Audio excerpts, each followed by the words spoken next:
அனைவருக்கும் வணக்கம்.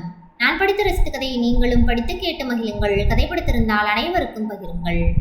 சுதாகர் கல்லூரியில் 3ஆம் ஆண்டு படித்துக் கொண்டிருக்கும் போது அவனுடைய தந்தை காலமானார்.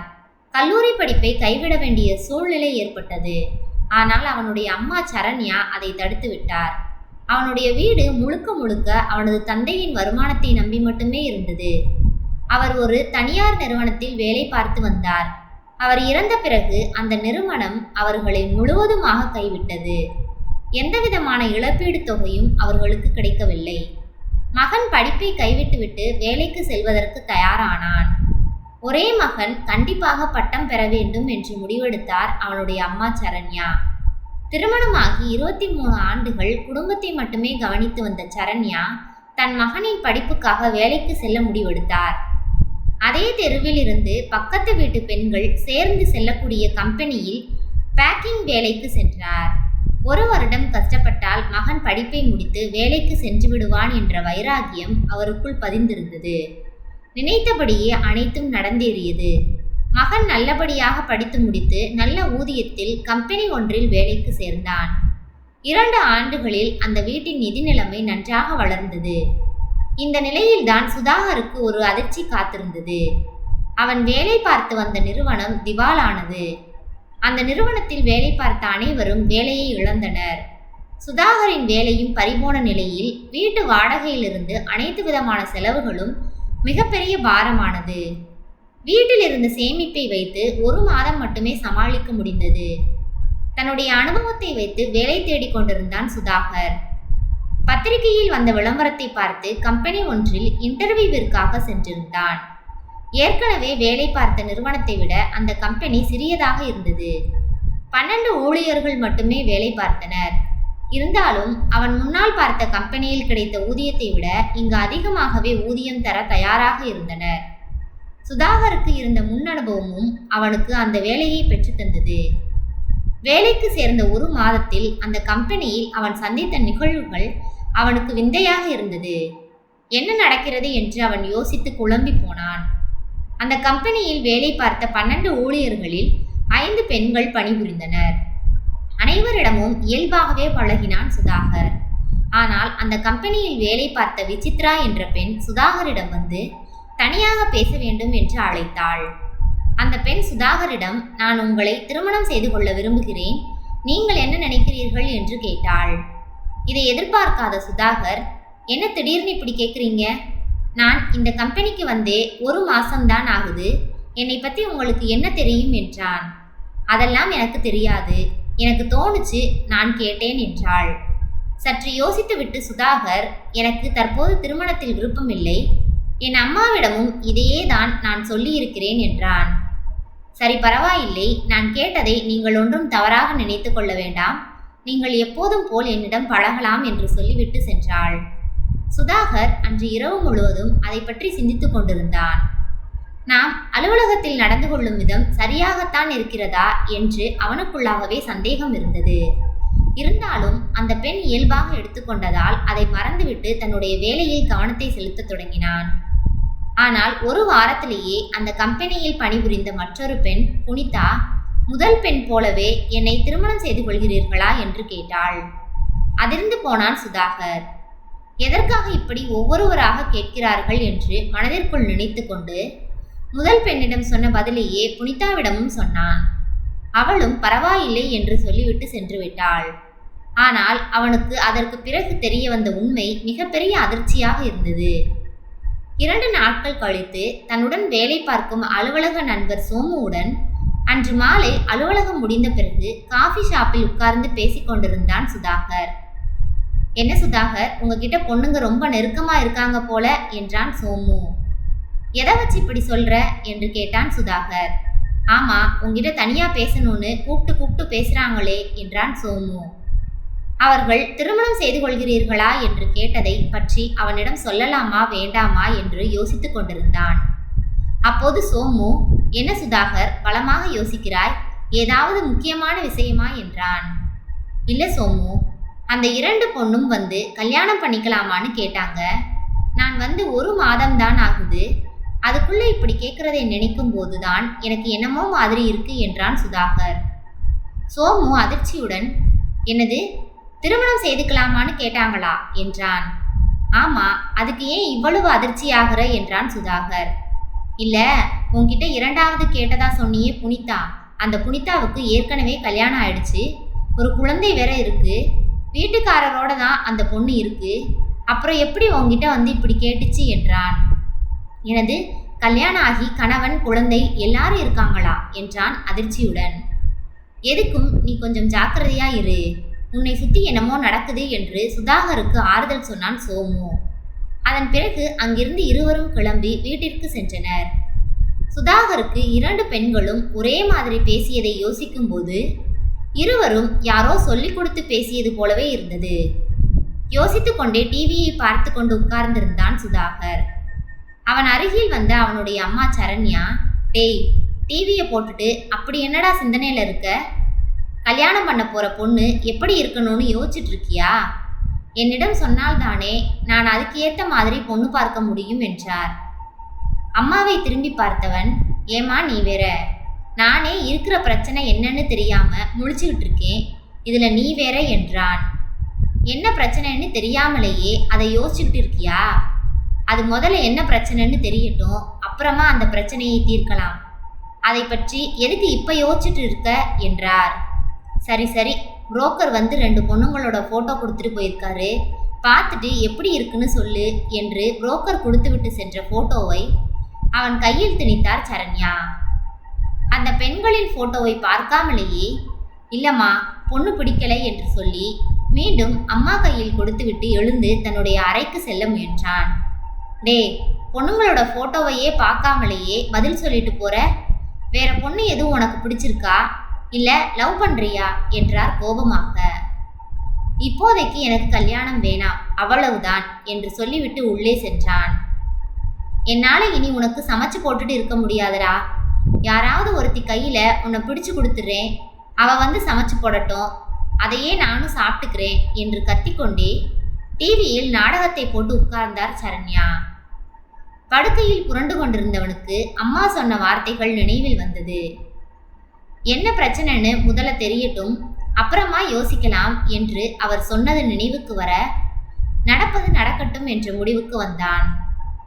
2 வாரங்கள் எந்தவிதமான பிரச்சனையும் இல்லாமல் அலுவலகத்தில் அவனுடைய வேலைகள் சுமூகமாக சென்று கொண்டிருந்தது.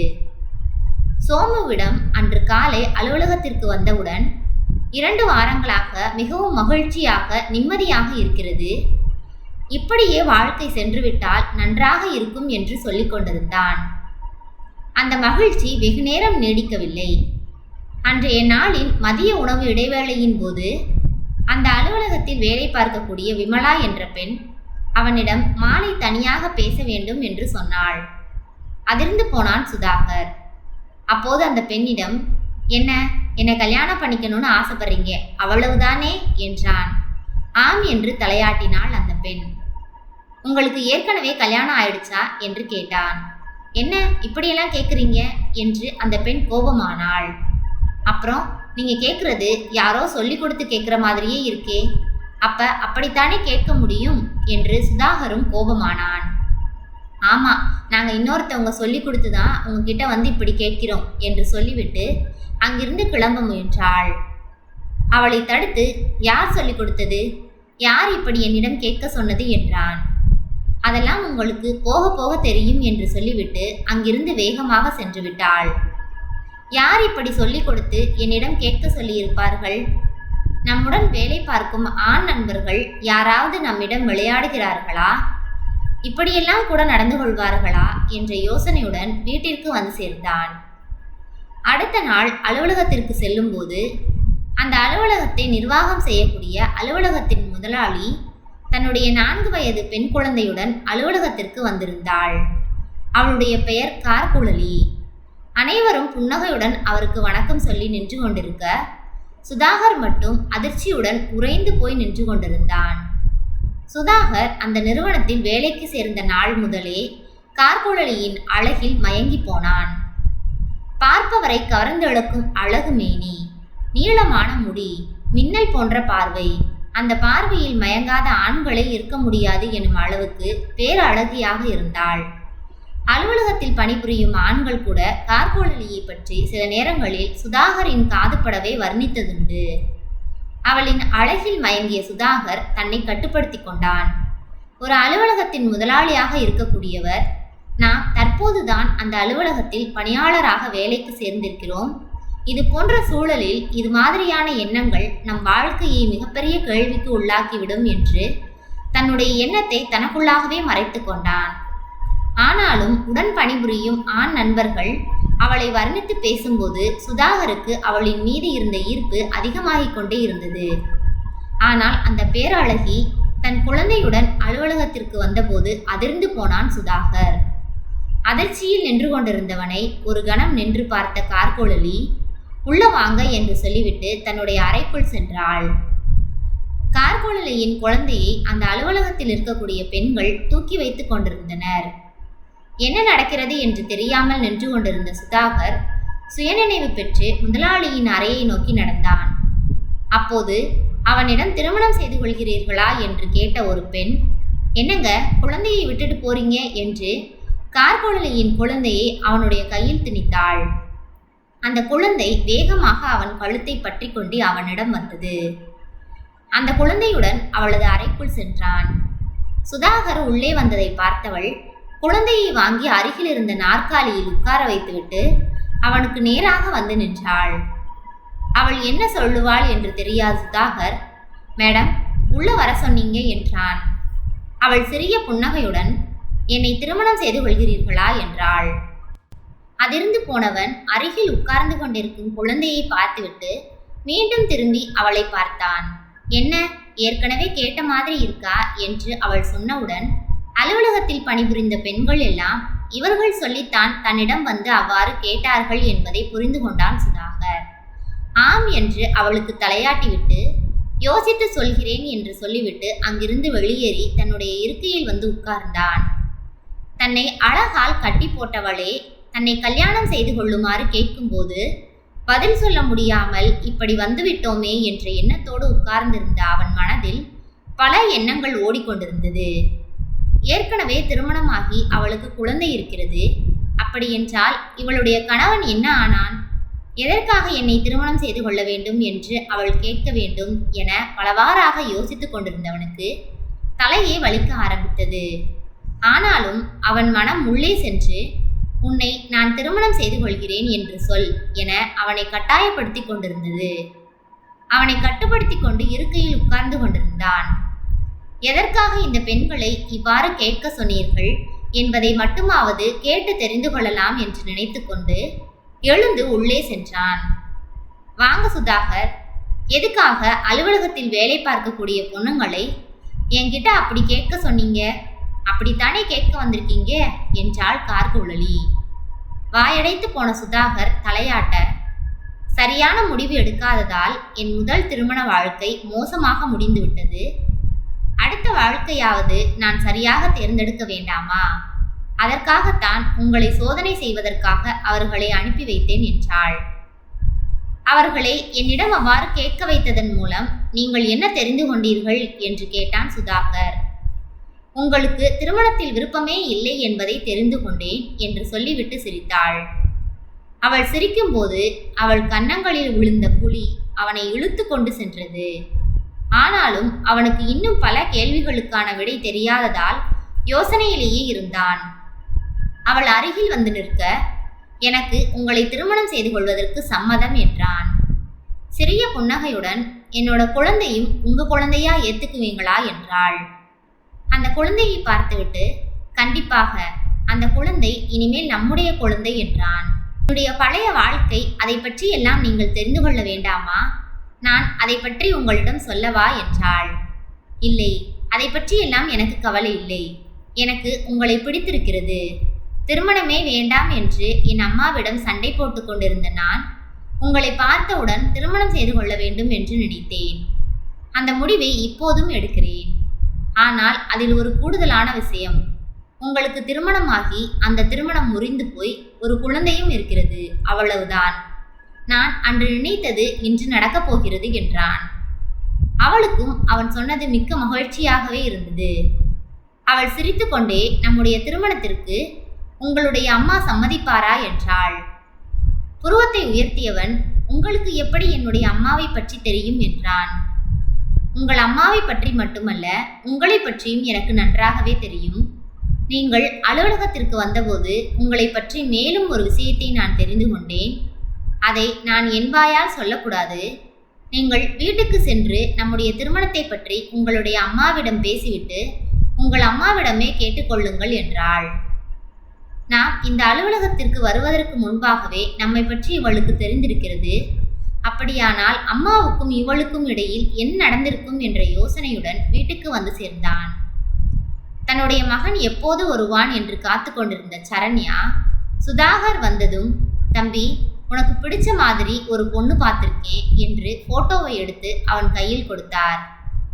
போட்டோவை வாங்கி அருகில் இருந்த மேசை மீது வைத்துவிட்டு, அம்மா, நீ இனிமேல் எனக்கு பெண் பார்த்து கஷ்டப்பட வேண்டாம். நானே எனக்கு ஒரு பெண்ணை பார்த்து விட்டேன் என்றான் சுதாகர். டேய், நான் உனக்கு ஒரு நல்ல பொண்ணா பார்க்க மாட்டேனா? உன்னை யார் இந்த வேலை பார்க்க சொன்னது என்றார் சரண்யா. இதுல என்னம்மா இருக்கு? யார் பார்த்தா என்ன? பொண்ணு எனக்கு பிடிச்சிருக்கணும், அவ்வளவுதானே. பொண்ணை பார்த்தா நீ அசந்து போய்விடுவாய், அவ்வளவு அழகு என்று சொல்லிக்கொண்டே தன்னுடைய போனை எடுத்து அதில் இருக்கக்கூடிய கார்குழலியின் போட்டோவை காண்பித்தான் சுதாகர். சரண்யாவின் முகம் மாறியது. கோபத்துடன் கத்தத் தொடங்கினார் சரண்யா. இந்த பொண்ணோட போட்டோவை யாருடா உனக்கு அனுப்பி வச்சது? நான் தான் இந்த பொண்ணு வேணாம்னு எப்பவோ சொல்லிவிட்டேனே.